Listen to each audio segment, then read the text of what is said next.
supporting for many ongoing years and for all of their commitment to our region. Their high-level reports demonstrate our regional efforts in ensuring economic prosperity and growth for all of our students and our community members, as well as the economic impact of our outstanding LA-19 colleges in our communities within LA County.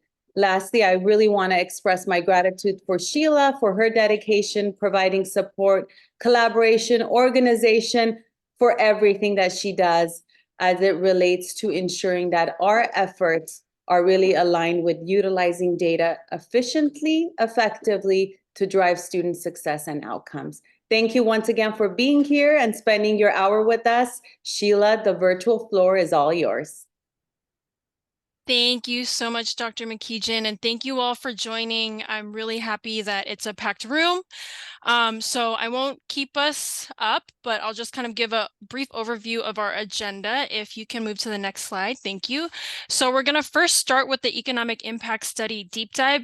All of your schools should have already received your reports. So Anna from Lightcast and Ria will kind of go through this with us, and then there will be a chance for you all to ask questions about the economic impact study.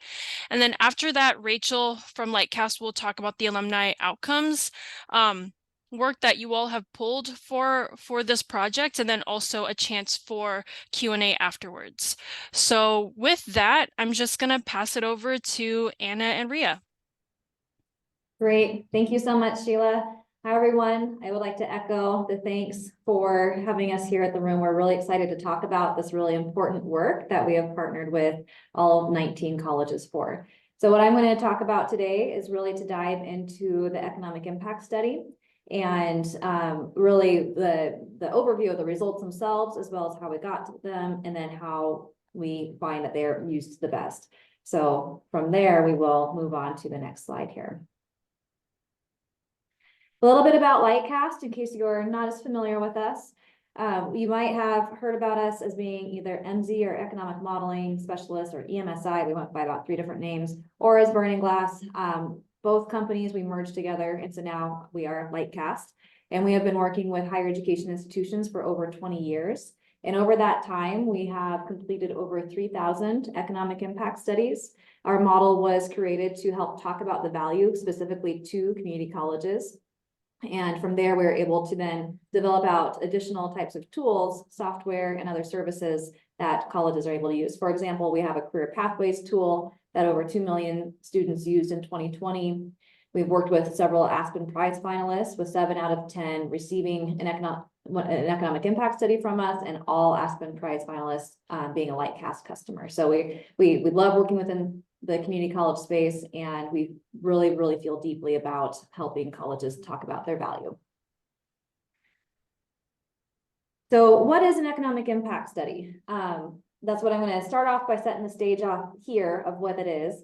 So within the economic impact study, we actually have 2 different analyses. We have the first one, which is the economic impact analysis itself. And what this does is it measures how an event or an institution affects the local economy. So in this case, we're talking about LA County. And really what we are talking about is what are the new jobs, what's the new income that's being created as a result of the college or the full consortium of colleges. The lens that we like to look at this through is what would be missing from the regional economy if not for the colleges. And so everything that we're looking at is there truly because of the colleges. So we are conservative in how we measure the results. That way, at the end of the day, you have a really defensible type of analysis that talks about that new value being added. We also include an investment analysis, and the investment analysis is it has a little bit more of a forward look. So looking at all the students that you served during the year, or that the colleges served during the year, and how is that then going to yield to future benefits to the students themselves, as well as taxpayers and society. So we'll talk about each of these as we get into them, but that's the overview of the 2 types of analyses that are included within the economic impact study. And before we get there, first going to talk a little bit about LA County. So LA County is the backdrop against the analysis when we're looking at LARC and all the colleges. So we first want to look at what are the earnings. There's a lot of, as we can see here, as students are achieving higher levels of education, they're then able to see increased earnings over time. And we also take a look at the gross regional product, because this is how we are measuring the impacts themselves. And we like to look at gross regional product. It's similar to gross domestic product, but really it's talking about the value added within a region, or what is staying within an economy. So within LA County, we saw that that during the analysis year that there was almost 900 billion in gross regional product and over 7 million jobs, which is huge. And again, important contextual factors. The next slide, we then want to take a look at the colleges themselves and some of the data, some of the inputs that are driving the model. So here we're specifically looking at fiscal year 2021-22 and all the students served during that year, financial activity, everything happening within that year. So in fiscal year 2021-22, we saw that there were over 402,000 credit students served, as well as over 78,000 non-credit students. The colleges employed over 22,000 employees, and to those employees paid out 1.9 billion in payroll and benefits. They also saw almost 165 million in tuition revenue, and around 12% of students are from outside the county. This is important as well, as I'll talk about here in a moment. So these are the initial driving inputs within the analysis. Right, so now we're going to start getting into some of the heat of what we looked at. So the first one is the operations spending impact. So what we look at here is, as the colleges are spending money, whether it is for their faculty and staff, whether it is for purchasing supplies or services, that spending now has a ripple effect in the regional economy, or in the LA County. And so we take a look at how that spending of the colleges is changing hands throughout the county. And so whether that is that the colleges are paying their employees, and then the employees are then going out and spending that money on housing, on food, and then also how you're spending money, the colleges are spending money on, let's say, buying more computers, how that is then benefiting the LA County and changing hands. A couple of notes here to get to that new income that we're creating, that the colleges are creating, is that we are taking into consideration any funding that the colleges receive from local sources. So whether that's coming specifically from local government, or whether that's coming from local tuition revenue, for example. And we take a look at how that would have otherwise been spent and created an impact in the county economy, and we take that out. And so really that's how we're getting to the colleges themselves are adding this 2.9 billion that is above and beyond what would have been created in the county if not for the colleges. And this is attributable, or is equivalent to supporting over 28,000 jobs in the county. The next one that we look at is the construction spending impact. And that one is similar to the operation spending impact, except for it's looking specifically at the construction spending. And here we see that the colleges, that they generated almost 190 million in income in the county and supported almost 2,400 jobs. Now we get to start talking about the students and how the college's students are generating an impact. There's the student spending impact, which this is looking at the students who are attending the colleges in 2021-22. And how, as they are attending the colleges, they are spending money on, again, housing, on food, and how that's creating a ripple effect throughout the economy. Here, I would like to point out that we're looking at two specific types of students. We're looking at those who either relocated in, so that 12% of students who either relocated into LA County, or the students who stayed within the county because of the colleges, meaning that otherwise they might have left. They might have gone to a different county, they might have gone to Northern California, somewhere else, and taken that spending with them. But because of the colleges, they stayed, and that spending with them stayed. So when we look at just the impact alone of those two types of students, we see an impact of 1.4 billion, which supported over 17,000 jobs in the county. And then the last impact that we look at is what we call the alumni impact. And this is the one that really talks about the human capital that the colleges are creating, and the students that the colleges are serving over time, and how, as those students are able to earn more, then they are also able to help their employers be more productive and so forth. And so we look at all the students that the colleges have served over time, how many of them are active in LA County today.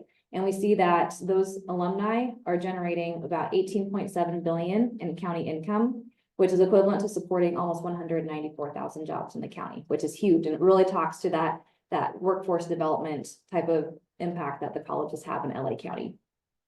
So when we sum together these 4 impacts on the next slide here, we get the total impact of 23.2 billion in income added to the county. And to contextualize it more, we can talk about it in terms of the county's GRP. So that is equivalent to about 2.6% of the GRP within the county, and supported over 242,000 jobs, which put another way means that 1 out of 29 jobs in the county is supported by the colleges, which is huge. And it's really a cool number to be able to go out to the community and talk about.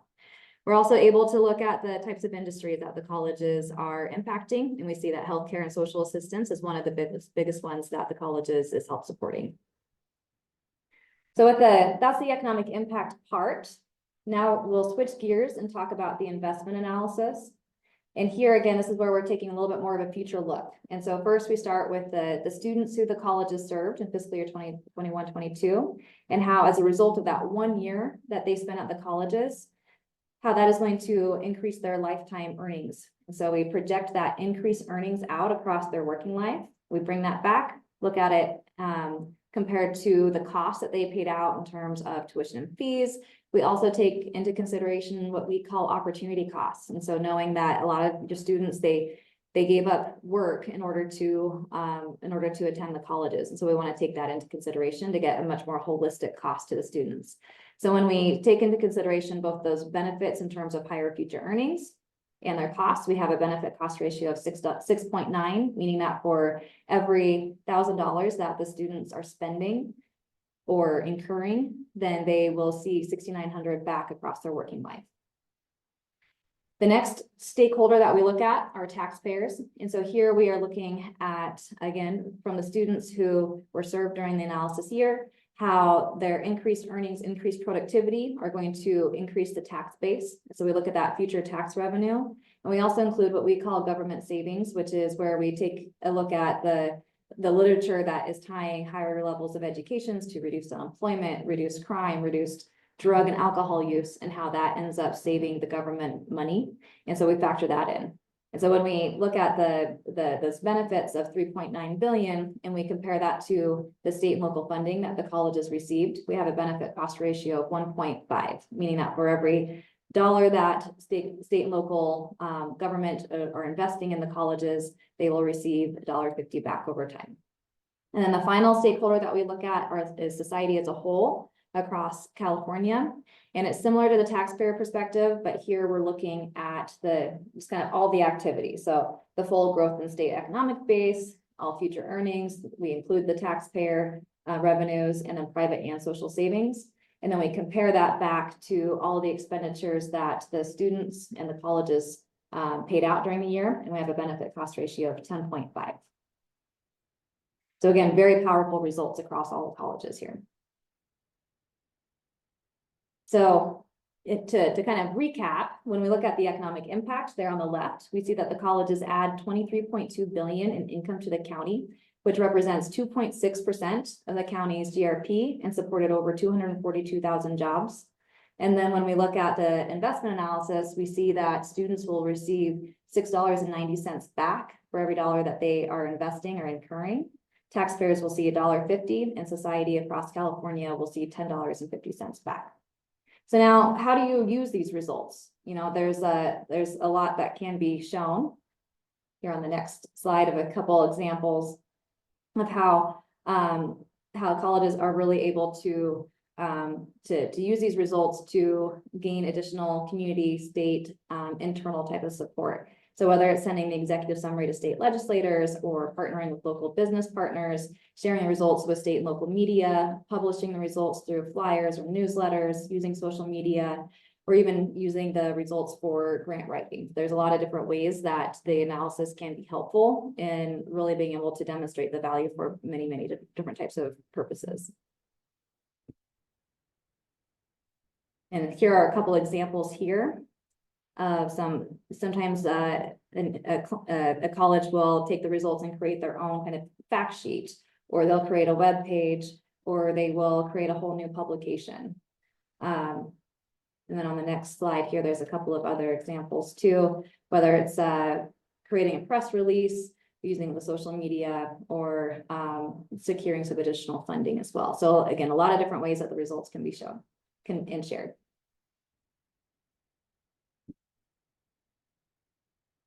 Thank you. Thank you, Anna. Before we move on to Rachel's presentation on the alumni outcomes, do folks have any questions for Anna? Please feel free to raise your virtual hand.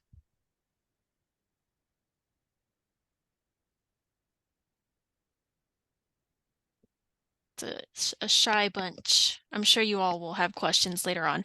Also, I wanted to point out in the chat that we included the LARC Economic Impact Study Report and the executive summary full report. All of that is on our website, as well as a dashboard where we've included the data for the individual schools so that you can kind of look at, side by side how your school is doing compared to the region.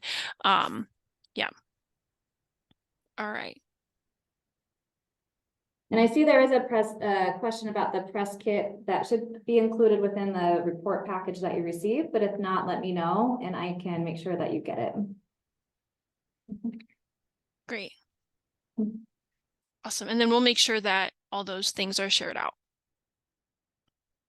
Okay. Other questions?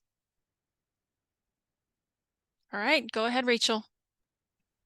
Hi, everyone. Great to meet you. I see a lot of familiar names, so great to see everybody again. So I worked with all 19 institutions on collecting the data to implement the alumni outcomes portion of the LARC contract.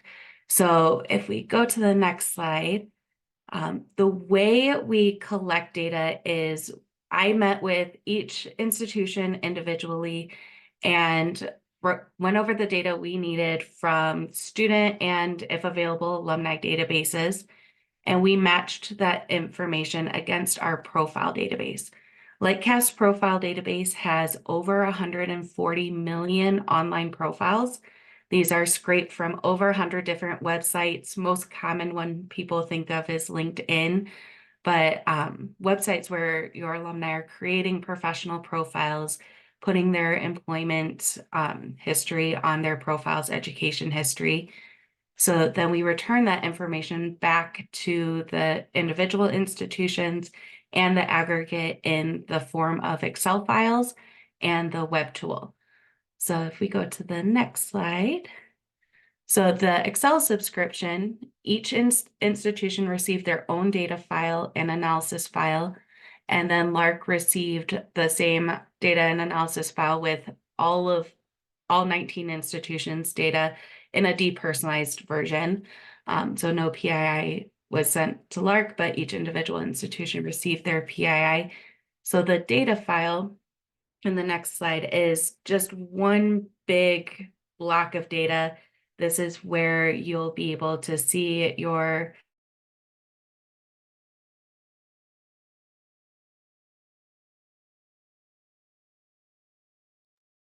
Uh-oh. Oh no, did we lose Rachel? Looks like she might be frozen. Okay, let's see. We'll give her a moment here. Yeah. wage. Oh, you're back, Rachel. You froze a Sorry, little did I bit. freeze a little bit? A little bit. Can Let you me rewind like a minute? Yeah. Thank Let you. me stop my video. For some reason, my internet doesn't like me sharing my video sometimes. So yeah, so the data file is most recent location.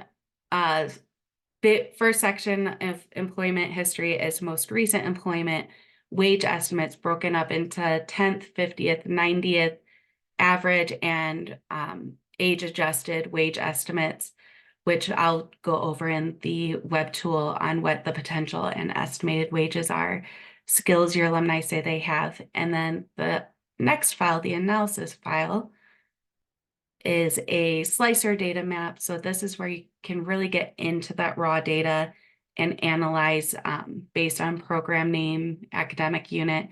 And there is a way to filter for the same results that as you add filters in the analysis file, you can get the same information in the data file as well. And then the next subscription is the web subscription, which is the more higher level subscription, which includes the alumni outcomes school summary and alumni outcomes program snapshot. So actually, if you don't mind if I share my screen, I'll get into the tools. So it's always better to see the tool instead. Share my screen. So as if you have user access when you log in, you'll see alumni outcomes school summary and program snapshot. So school summary has the most filter of options in it. So you can see the total number of matched alumni. We do have some preset settings, so limiting to highest level award per student. That only make sure we're only showing post-graduation outcomes. So if an alumni created a profile while they were a student at one of the LARC schools and never updated their profile after graduating, we would be filtering their results out. So we're only showing those post-graduation outcomes. And then limiting, that was limiting profiles with jobs that start after, and limit to highest level award. When we asked for data, we asked for one row per alumni per award or degree they received. So a lot of alumni received multiple degrees and awards from LARC schools. So here you'll be seeing that award count, whereas when we had that highest filter applied, you're only seeing, oh, where did my filters go? Only seeing a head count versus that award count. So 72,000. We show alumni by percent who are employed in their field of study. That is determined based on your alumni's 4-digit zip code and 2-digit SOC code for their occupation. So if their SOC code, 2-digit SOC code for their occupation matches their program zip code, they'll be considered working in their field of study. And the region, we used Los Angeles County as the region. I believe a couple other surrounding counties. So that 73% of those 72,000 matched alumni live in LA County or one of the close surrounding counties. The rest live somewhere else within California or the United States. And we have estimated and potential wages. So as I mentioned, alumni outcomes data comes from public profiles. Something people don't put on their profile is how much they make.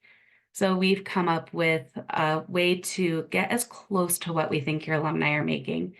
So that potential wage is going to be the broader wage estimate based on the average wage of your alumni based on their most recent occupation and county they report they're living in. Whereas the estimated wage is going to be closer to what we think alumni are currently making, and it will change as you apply filters. But this is the median wage based on your alumni's most recent occupation, county they report they're living in, using a Mincer function to adjust for their age and highest degree level they've achieved. And then you'll see program to career outcomes. So those alumni working in field will be in blue, out of field in red. We don't have any filters applied, so it looks a little messy right now because we're seeing the top 25 programs to the top 25 occupations. And in alumni outcomes, if we have a visual like this, you'll see that information list view. So those occupations and job titles in list view below. And this is great for, am I frozen again? You're good. Okay, good. Just gotta notice that my internet's a little unstable. So this is great for career services to be able to use you can filter for specific programs or a range of programs that your alumni are graduating from and give them ideas on what types of jobs they can go apply for after. Great for program review. Are your alumni going into their field of study? And if not, how can you help them market themselves after graduating? The next is top companies, which is really great for employer engagement. What companies are employing your alumni? Can you reach out to those companies and partner with them? See if they will come speak to your students about what they're looking for in recent grads and entry-level positions. Will they create internships or externships specifically for LARC students? So a lot of great ways to use this data. And we have top skills. So these skills are publicly reported skills by your alumni. Bigger, bolder will be more commonly reported skills. Smaller, lighter, less commonly reported skills. So as you're in this and filtering down, a great way to use this is, do the skills your alumni report having align with the skills you say you're teaching in your programs and at your institutions? And if not, how can you help your alumni be confident in marketing themselves and know what they're supposed to be, what skills they're supposed to be leaving your institutions with? And again, visual will have that list view. Alumni by location. So most of the LARC students stay in that Los Angeles area. Few up here in San Francisco, and few down in San Diego. And breakdown by state. So you see most of your alumni stay in California, 90%. Then Texas and Arizona are the next top states your alumni are moving to. And alumni by graduation year, which I will update that. We had one outlier. So let's see here. A few others.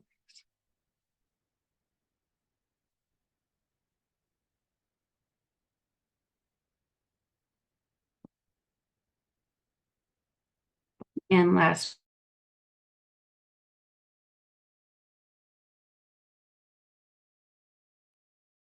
I think Rachel. Oh. Oh, there you, okay, you're back. sorry. All good. Yeah, so the education history will be, you'll see most of your institutions are at 100%. We're working with 19 institutions here, so that these percentages are expected to be lower because we have 19 institutions here, but we expect to see all the LARC schools up top or close to up top. And one thing, especially for community colleges, is we never see 100% here. And that's because we match on more than just someone saying they went to Pasadena City College or Cerritos College. We match on their contact information and degree information. So even if they didn't put your institution on their profile, based on that additional data we received from your schools, your IR departments, we are confident these are your alumni and we've matched the right profiles. So that's all that's included in the report. And again, you can filter by different program names, academic units. In the aggregate web tool, they'll be able to filter by all of the institutions. Each institution has their own web page. So Cerritos will be able to see have a web page with only Cerritos outcomes and so forth. And then by graduation year, so you can filter those graduation years, job titles. So as you're down here and you want to dig in deeper and see those alumni working for Kaiser, you can come over here, go to companies, and look for just those alumni working at Kaiser. And then you'll see 653 alumni, 72% are employed in their field, 73% reside in region. And you'll be able to see what programs are they coming from, what jobs do they have at that company. So again, great for that employer outreach. So that is the outcome school summary. Again, more filter options. The program snapshot, excuse me. The report looks very similar to the school summary. It doesn't have that education reporting down at the bottom, but this is really where you would want to come if you're looking to do program review. So you can filter for one program at a time, or you can filter by 2 or 6 digits if you want a little bit broader look. But if we filtered for example, business management, we can look here. And now, because we're only looking at one program, we don't limit to highest level award per student. And that's because if an alumni got a degree in business management and then came back to LARC school and got a degree in something else, or a higher degree in something else, they would be left out of this data set, and we don't want to leave them out. So I will go ahead and run. So here you'll see 463 matched alumni, and the report itself looks very similar to school summary. That Sankey is much cleaner because we're only looking at business management and the outcomes for business management. So you can see almost all of the students who graduate from business management from a large school go into field related to their program of study. And those occupations, job titles, companies. So you can really delve into that program's outcomes and review that program, see if there's anywhere you can improve, or you can use this data as a bragging point for that program. Use it in presentations to boards and other institutions. A lot of institutions will use this as they reach out to find potential students and entice students to come to one of your schools, because if they come there, they're likely to find a job, and B, a job in their field of study, and they can see what skills they will graduate with. So any questions over alumni outcomes? Thank you so much, Rachel. We have a question in the chat by Tanisha. Do you have any case studies on how other community colleges are using this information for economic workforce development and career services? Yes, I will find those case studies. We have updated our knowledge base, so we're working on updating it again to include those case studies again, but I will send those case studies. I'll send them to you, Sheila, and you can share them with the group, but I will get those out. Great question. Great, thank you. Okay, any other questions that folks have for the alumni outcomes or even the economic impact study?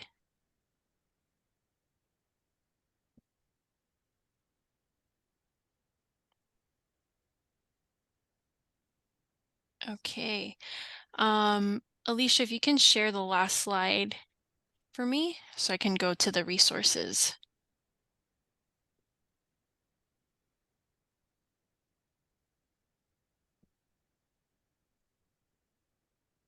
All right. Okay.